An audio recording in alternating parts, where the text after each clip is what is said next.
시베리아 횡단 열차를 타기로 했다. 거창한 이유는 아니었다. 한국의 여름은 너무 더웠고 일상에서 벗어나고 싶었다. 여름에도 시원하고 매우 낯선 곳, 시베리아가 딱이었다. 세상에서 가장 멀리 가는 열차, 그 안에서 맞이하는 일출과 일몰. 여행자라면 누구나 한 번쯤은 횡단 열차를 타보고 싶어 하지 않을까?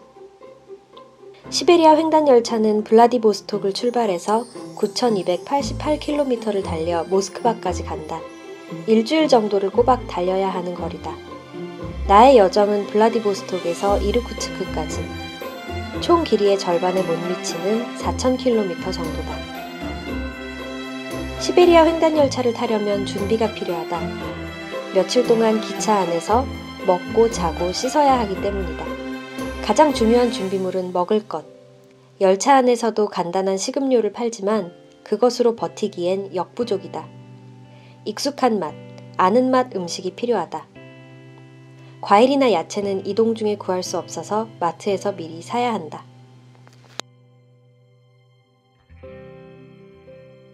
시베리아 횡단 열차의 출발역이자 종착역, 블라디보스톡역이다.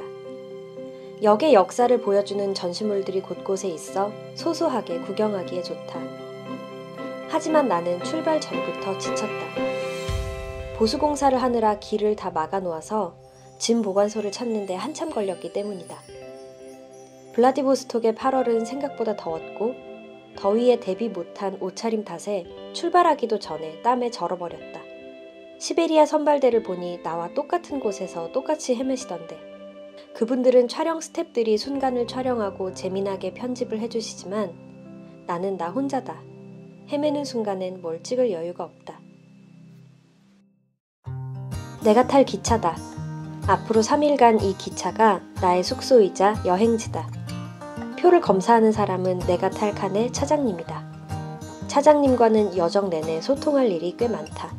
표정이 다소 무뚝뚝하지만 무척 친절한 분이었다. 드디어 횡단 열차에 탑승했다. 나는 2등 칸을 예매했다. 3등 칸에서 수많은 사람들과 부대낄 자신이 없었고 1등 칸은 너무 비쌌기 때문이다. 2등 칸부터는 객실이 있는데 2등 칸은 4인실, 1등 칸은 2인실이다. 가격도 정직하게 딱 2배 차이가 난다. 객실 내부는 이렇게 생겼다. 2층 침대가 마주보고 있는 형태다. 나는 오르내리기가 귀찮아 1층을 예약했다. 그렇기 때문에 1층이 더 비싸다. 1층의 장점은 낮에는 의자에 앉아있다가 등받이 부분을 내리면 침대가 된다는 점이다. 물론 나중에는 올리고 내리기 귀찮아진다. 출발 시간이 다가오는데 객실 안에는 나 혼자다. 다른 사람들이 언제 탈지 모르니 시간이 있을 때 짐 정리를 한다. 블라디보스톡 역은 항구 바로 옆에 있어서 기차 안에서 배가 출항하는 모습을 볼 수 있다. 배 안에서도 기차가 보이는지 궁금했다. 각자 갈 길은 전혀 다르지만 이쪽도 저쪽도 좋은 여행이 되기를 빌었다. 기차가 출발하니 드디어 에어컨이 나오기 시작했다. 저녁은 마트에서 사온 샐러드와 사과. 며칠간 샐러드를 못 먹는다고 생각하니 더 맛있었다. 횡단 열차 안에서는 풀떼기의 소중함을 깨달을 수 있다. 출발한 지 3시간도 안 됐는데 벌써 피곤하다. KTX 같은 승차감을 예상했는데 무궁화호보다도 흔들림이 훨씬 심하다. 열차 내부 소음도 생각보다 크다. 열차를 타면서 스스로에게 미션을 하나 부여했다. 바로 안나 까레니나 완독하기다. 이 무모한 도전의 출발점은 대학 시절로 거슬러 올라간다. 안나 까레니나를 여러 번 읽으려 시도했지만 방대한 양과 헷갈리는 이름들 탓에 매번 실패하고 말았다. 그래서 친구들에게 농담 삼아 이렇게 말했다. 이건 시베리아의 횡단 열차에 나 스스로를 가두지 않으면 절대로 다 읽을 수 없는 책이야. 그 말이 씨가 되어 나는 정말로 스스로를 열차에 가두고 안나 까레니나를 읽기로 했다.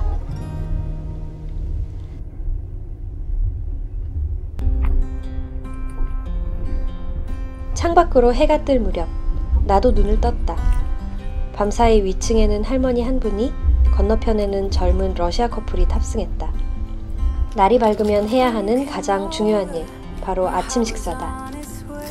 생일은 아니지만 아침 메뉴는 미역국과 반찬. 시베리아 벌판을 달리며 먹는 미역국, 나쁘지 않았다. 작은 정차역에서는 이렇게 상인들이 간식을 판다. 구경하려고 들여다봤지만 사지는 않았다. 대부분 튀긴 빵 종류라서 너무 기름져 보인다. 2등 칸은 고독한 칸이다. 혼자 타는 사람에게는 더욱 그렇다. 3등 칸에서는 수많은 사람들을 만날 수 있다고 한다. 국경을 초월한 우정, 설레는 로맨스도 있겠지. 20대였다면 주저없이 선택했을 것이다. 하지만 나에게는 만남의 설렘보다는 고요함이 필요했다. 고독을 바라고 떠난 여정. 횡단열차는 내가 원하던 고독, 그 이상을 선사한다. 안나 까레니나는 순조롭게 진도를 빼고 있다.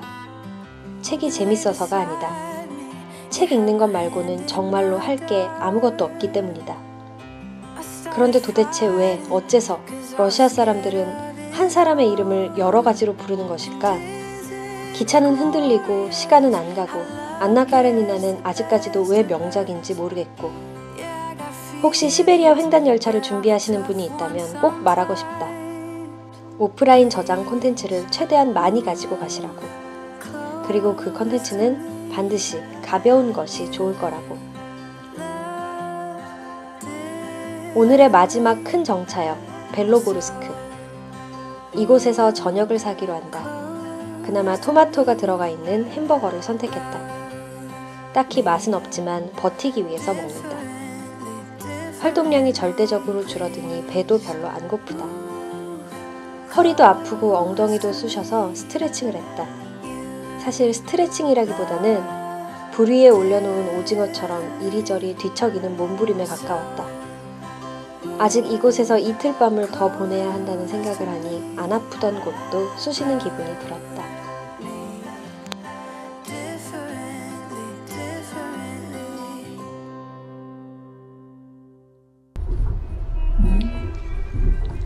또다시 아침이다. 힘들고 지쳤으니까 아껴두었던 누룽지를 꺼낸다. 앞자리 커플은 누룽지를 신기한 듯 쳐다봤지만 한 입 먹어보라고 권하니 수줍어하며 손사래를 쳤다. 한국 누룽지 맛있는데. 그리고 또다시 시작된 안나 까레니나 읽기. 이야기가 중반부를 넘어가니 하나는 확실히 알겠다. 톨스토이는 안나 까레니나의 인생 이야기보다는 당시의 러시아 사회를 모조리 보여주고 싶었던 거다. 그제서야 나는 이 작품이 왜 그토록 위대한지 조금이나마 알 수 있었다. 그래도 여전히 몇 시간씩 집중해서 읽기는 어렵다. 유튜브 동영상이라도 많이 저장해둘걸. 몇 안 되는 영상들을 무한 반복해서 봤는데 그중 하나가 백조의 호수에 나오는 러시안 댄스였다.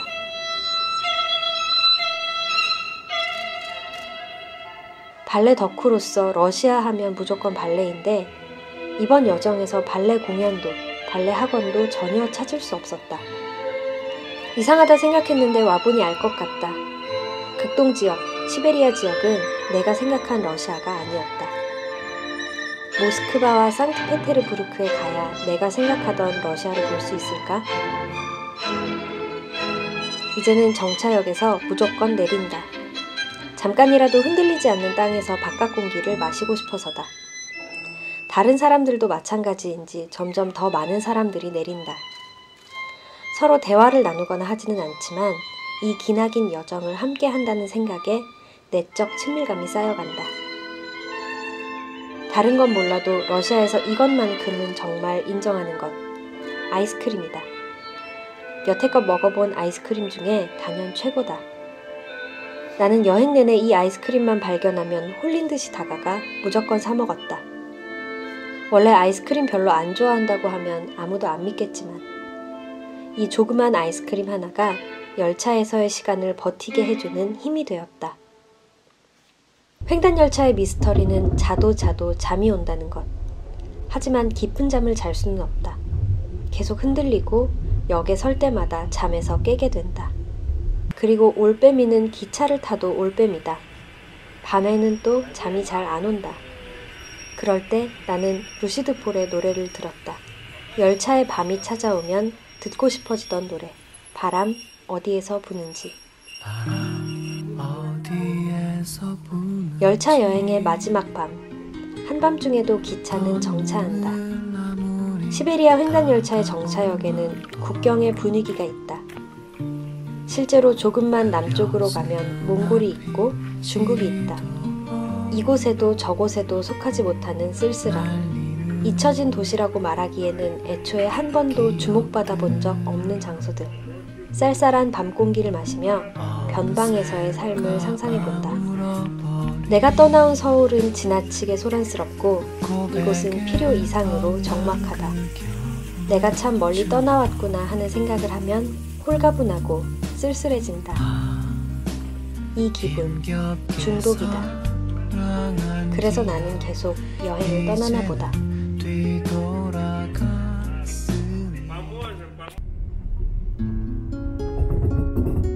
마지막 아침, 역시나 누룽지로 식사를 한다. 여정의 막바지에서 나는 부끄러운 깨달음 하나를 얻었다. 옆 칸에는 돌 정도 된 아기를 데리고 탄 부부가 있었다. 아기 아빠의 첫인상은 좋지 않았다. 푸틴을 닮았기 때문이었다. 터질 듯한 민소매 셔츠에 근육을 드러내고 팔자로 걷는 남자. 복도에서 마주칠 때마다 무서웠다. 하지만 그의 손에는 매번 젖병 혹은 기저귀가 들려 있었고 정차역에서 아기 걸음마 연습을 시켜주는 모습을 보며 나쁜 사람은 아니겠거니 생각했다. 아침 8시 반 울란우대역. 비교적 정차 시간이 길어 사람들이 우르르 내렸다. 나 역시 아침 산책을 하려고 내렸다. 그런데 그 가족들을 마중 나온 사람들이 있었다. 연로한 할머니와 젊은 남자, 그리고 소녀. 친척들인 것 같았다. 할머니는 거동이 불편할 정도로 나이가 많아 보였지만 손녀를 한시도 품에서 내려놓지 않으셨다. 밀린 이야기를 하기에 23분은 너무나 짧은 시간이었을 것이다. 떠날 때가 되었지만 할머니는 쉽게 손을 놓지 못하셨고 기차가 출발하자 눈물을 터뜨리셨다. 그리고 기차가 시야에서 사라질 때까지 그 자리에 서 계셨다. 손녀를 보는 게 마지막이라 생각하셨던 것일까?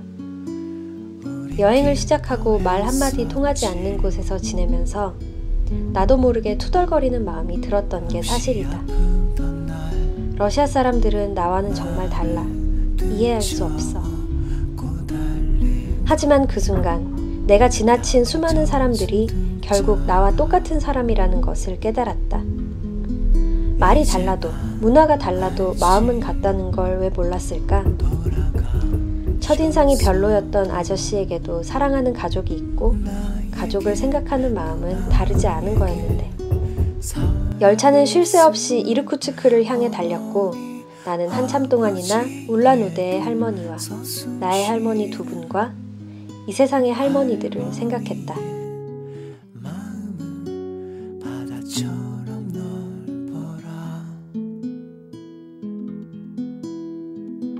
창밖에는 바이칼 호수가 보이기 시작했다. 호수라는 것을 믿을 수 없게 수평선이 펼쳐졌다. 안나 까레니나도 이제 막바지에 이르렀다. 그런데 책을 읽으면서 가장 소름 돋았던 순간은 안나 까레니나가 죽었는데도 100여 페이지가 남았다는 것. 그래도 다행히 도착을 2시간 앞두고 완독에 성공했다. 여전히 이 작품을 100% 이해했다고는 할 수 없지만 작품이 지니는 가치는 알 것 같다. 그리고 작가들의 작가라고 불리는 톨스토이, 정말 인정이다. 안나 까레니나는 따로 리뷰를 준비해볼 생각이다.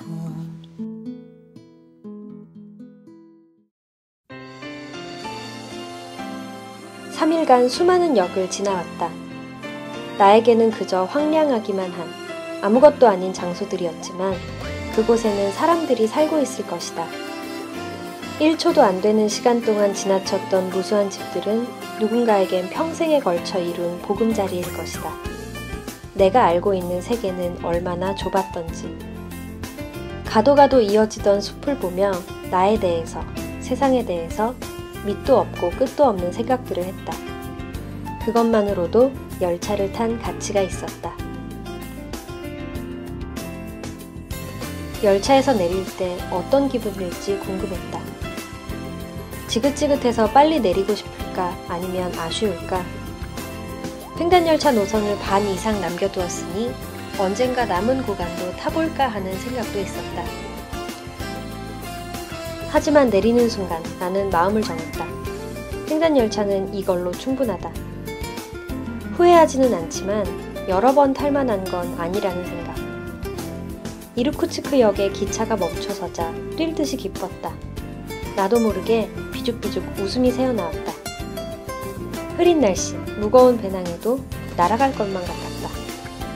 찌뿌둥한 허리를 펴며 생각했다. 그래도 여기까지 왔으니 고비는 넘겼구나. 그러나 내 앞에는 어마어마한 여정이 기다리고 있었다. 이르쿠츠크에 도착해서 지치고 기뻤던 나는 절대 알 수 없었던 것들. 바이칼 호수를 향한 나의 여정은 아직 시작도 안 했다. 호텔에 도착해 며칠 만에 뜨거운 물로 실컷 샤워를 하고 뽀송뽀송한 침구가 있는 진짜 침대에서 흔들리지 않는 편안함을 느끼며 잠이 들었다. 이렇게 내 인생에서 손꼽히게 특별했던 3일이 지나갔다.